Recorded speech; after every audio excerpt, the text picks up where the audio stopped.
So bubungad sa atin pag binuksan yung box is yung Glorious na leaflet nila. So, parang greeting. Tapos may foam. May Glorious sticker, silica gel. Then yung mismong keyboard. Guys, ang bigat. 1.6 kilograms. Ang mga kasama niya is ito para sa stubs. Gusto nyo dagdagan. Extra screws. Tapos switch puller. Tsaka keycap puller. Then color white na ayan, type C USB. So yun lang ang meron sa box. So silipin natin yung mismong keyboard. So guys, malayo yung bigat nito sa mga nagamit kong mga keyboard.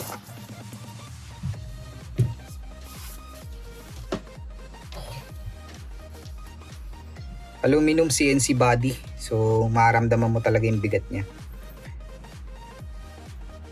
Tapos ito yung mismong keyboard. Sa likod, guys, hindi pala siya white. Ano siya? Silver. So sa likod mayroong malaking Glorious na brand.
guys, sound check na lang. Sa GMMK Pro, ang gamit ko ditong switches are from here is Glorious Panda, which is lube ng Krytox 2050. Yung sa taas kasi lang to, stock na Gateron Brown. So hindi pa ako nakabili ng extra Glorious na Panda. So I came from a 65% keyboard layout, so nabitin ako ng switches. So pang samantagal muna, yan muna yung gamit natin. So do take note na iba yung tunog dito from F1 hanggang F12. So yun. Sound check.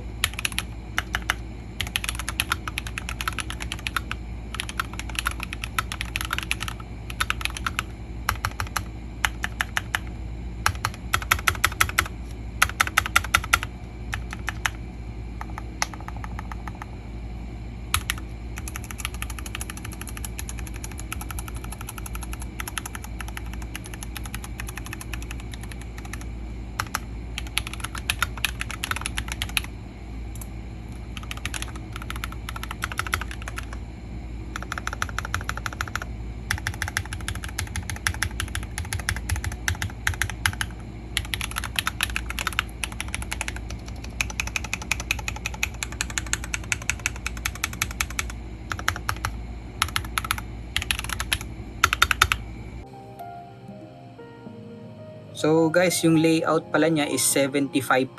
Ibig sabihin nun, meron arrow keys, tapos may navigational buttons, yung page up, page down, then meron din siyang function keys. So meron din pala itong rotary knob. Ayan. So made in aluminum din yung knob. Tapos pagka iniikot mo siya, para siyang may tactile feel. So parang may kanto siya. So malalaman mo yung na-adjust mo na siya. Tapos yung length pala niya is 13.1. Yan. 13.1 inches or approximately 330 millimeter. So width naman niya is 5.3 inches or 135 millimeter. Nasa 1.3 inches dito sa likod. Sa harap naman 6.5 inches. So nasa yan, millimeter is mga 180 millimeter. So guys, sa software muna tayo. So ang software ng Glorious is yung Glorious Score. May kita nyo dito pag sinaksak nyo yung keyboard tapos inopen nyo yung Glorious Score, may kita nyo yung mga options ng mga Glorious na peripherals. So sa ngayon, kasi ang gamit lang natin is yung GMMK Pro. So siya lang yung nagpapakita dito sa Glorious Score. Ang meron dito is yung profile. May profile 1, 2, 3. Diyan ang mga choices natin. Tapos may home. Pag click nyo yung home na to, pupunta yan dun sa website ng Glorious. Tapos ito yung back. Ito yung GMMK Pro. So click natin siya. Ang bubungad sa atin is so ito yung main menu ng Glorious Score para sa GMMK Pro. So may kita dito sa left side yung profile 1, 2, 3. Pwede din tayo mag-import ng profile, tsaka pwede din tayo mag-save. So dito muna tayo sa lighting. I-click lang natin to. So guys, yung nakikita nyo dito sa screen nyo is yung Glorious Mode. Ito, yung effects. Pwede nyo palitan yan.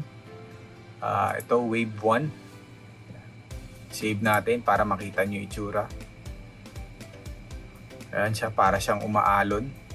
So pwede nyo palitan yung color nyan. Ayan, paborito kong kulay sa mga RGB. Yung color ng Predator. Tapos pwede nyo adjust yung brightness, pwede nyo adjust yung rate, yung speed nung mismong effect. Ayan, so kung gusto nyo pabagalin yung wave, pwede nyo gawin yan. Tapos doon tayo sa next effect, which is yung wave number 2. Ito yun, apply natin.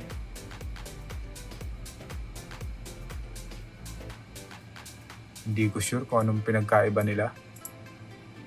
Kami tayong green para makita natin yung difference nila. Ayun. Kami tayo ng purple para makita lang natin yung different colors sa sa iba-ibang effects. Pwede din pala siyang iba-ibang kulay. Ito, i-click nyo lang tong RGB fix. Basta pag nakailaw na yellow, ibig sabihin yan, iba-ibang kulay. So next, dito tayo sa spiraling wave. So yan. Pwede nyo adjust yung rate, brightness. Pwede din maraming kulay. Ayan. Yan yung effect niya.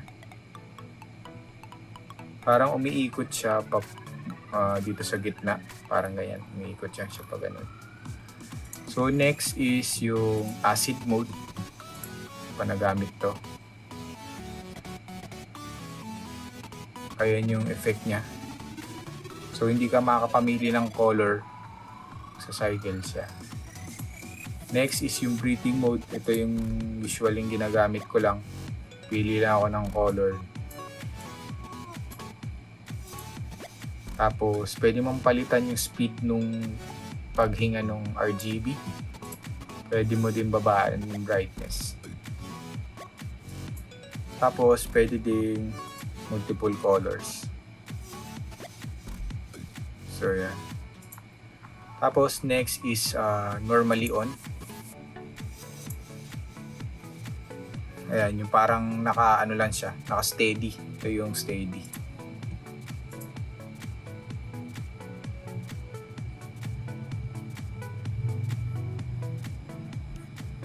So guys, ibahin natin yung angle nung mismong keyboard.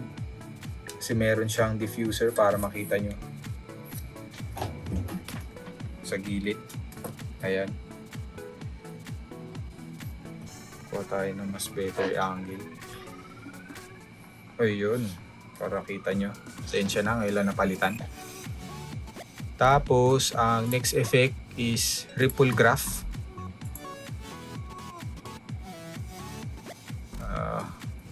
Pagka pinindot nyo, ayan, nagre-ripple effect. Ripple effect. Tapos, pwede nyo palitan ng iba-ibang kulay. So, ayan, pakita natin. Ayun, Pag napindot nyo, saka lang siya iilaw.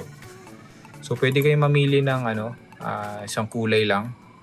Pero pwede din yung iba-ibang kulay. So, click nyo lang yung RGB fix para maraming color. Tapos, pass without trace. Check natin kung ano yan. Pag na-click din, sorry.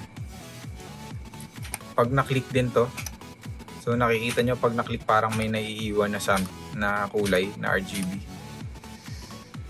Tapos, next is fast run without trace.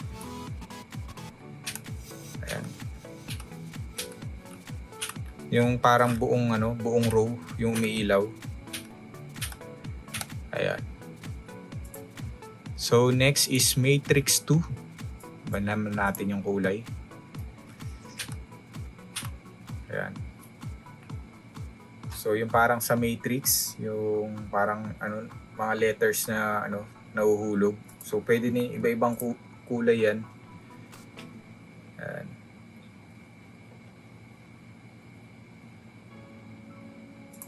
Next is Matrix 3. So pwede ka mamili ng isang color lang.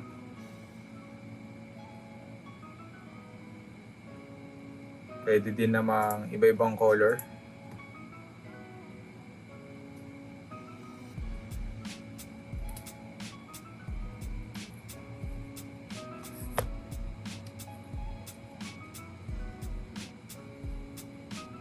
Tapos next is rainbow.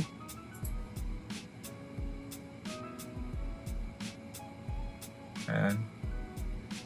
Hindi ka pa makakapamili ng color dito. Pwede mo lang babaan yung bilis tsaka yung bagal effect or bababa mo yung brightness. Tapos merong heartbeat sensor. Ayan, pwede ding iba-ibang color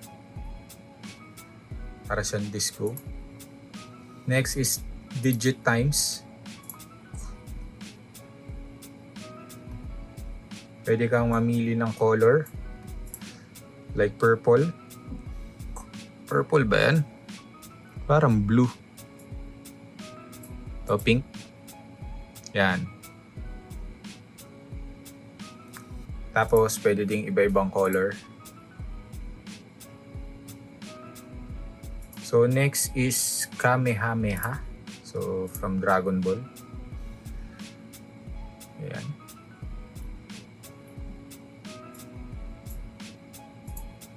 Pwedeng green. Pwede ding multiple colors.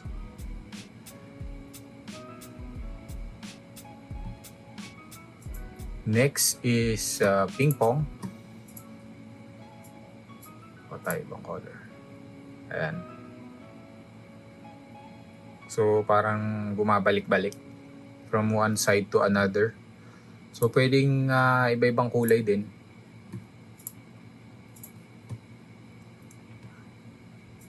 Next is surmount.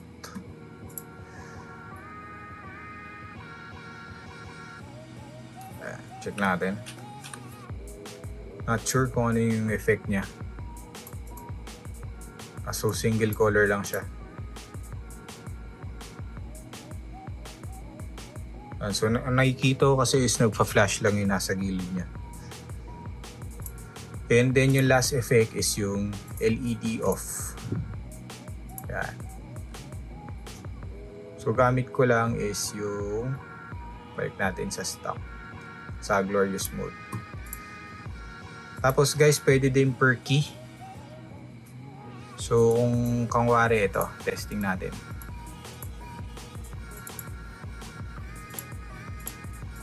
Pwede nyong ito, kawari yung WASD.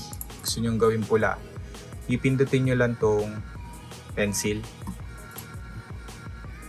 So may kita nyo, pula yung WASD. Pero yung iba yung color. So yung effect niya, naiiba doon sa mismong effect na pinili nyo, yung sa preset. So pwede nyo laruin yan, depende sa inyo. Kawari kung yung WASD gusto nyo ibang color or yung arrow keys, pwede nyo gawin yan dito sa per key. So ang next tab natin is key binding. So pwede nyo palitan yung specific na na function ng isang key. Katulad nitong, let's say, itong caps lock. Tawag yan. Itong tab. So pwede nyo palitan yan. Dito sa letter A, pwede nyo ibang letter, pwede nyo gawin backspace, depende sa inyo. I-click nyo lang siya and then isi-save ninyo. Tapos meron din yan, pwede nyo palitan ng keyboard function. So yung profile natin, pwede nyo i-cycle up or down. Depende na din sa inyo kung paano nyo gusto i-customize yung bawat key. So dito yan sa key binding. So will not tackle din masyado o in-depth yung mga functions niya kasi ako mismo hindi ko pa siya masyadong na-explore at nagamit.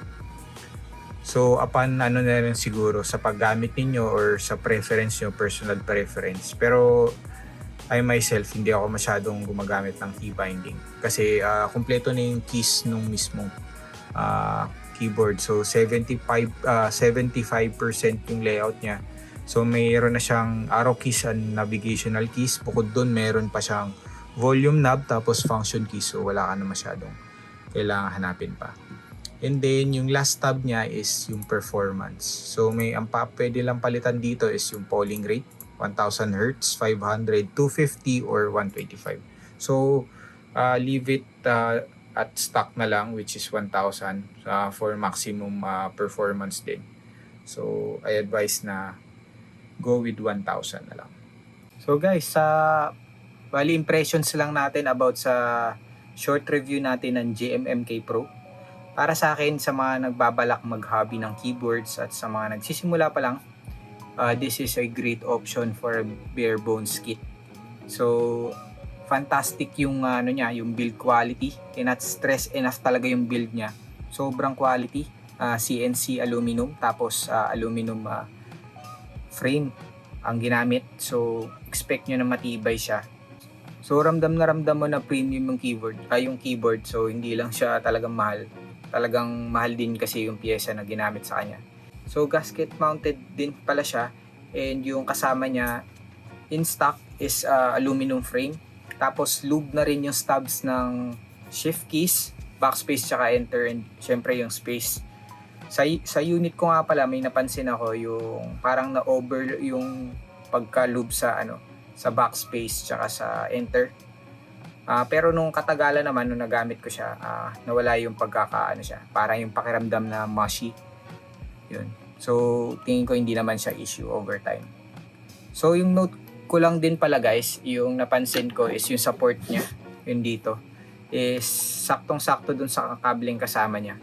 So, kung pabilog yung connector nyo, USB Type-C nyo, magkakaroon kayo ng problema. So, katulad ko, yung sa geek cable ko, binawasan ko siya ng Dremel. So, do take note na lang dun sa, sa compromise niya. Tapos, other than that, wala naman ako naging problema sa kanya so far. Napakaganda nitong keyboard na to, and para sa akin, sulit na sulit yung bawat piso na ibabayad nyo sa kanya. Para sa akin, perfect naman yung typing angle niya, and problem lang siguro sa ibang tao is hindi yung adjustable yung height niya. Bukod doon, wala naman ako ibang naging nakitang problema sa keyboard na to.